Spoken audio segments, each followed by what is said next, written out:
శ్రావణ మాసంలోని శుక్రవారాల్లో తప్పనిసరిగా పాటించవలసిన నియమాలు 5 ఉన్నాయి. కాలికి పసుపు రాచుకోవడం, కంటికి కాటుక పెట్టుకోవడం, నుదుటిన కుంకుమ బొట్టు పెట్టుకోవడం, ఏమన్నా టిక్లీలు కాదు కుంకుమ బొట్టు పెట్టుకోవడం, నెత్తిలో పువ్వులు పెట్టుకోవడం, చేతికి గాజులు వేసుకోవడం.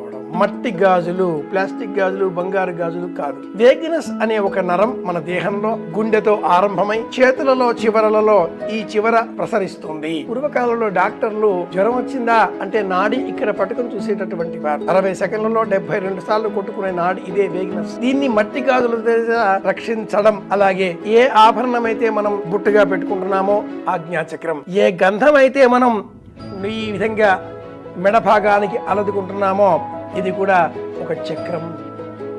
ఇలా దేహంలో ఉండేటువంటి ప్రతి అంశాన్ని ఉద్వేగభరితం కాకుండా ఆనందదాయకం చేయడం కోసమే ఈ అలంకారాలు, ఆభూషణాలు అన్నీ కూడా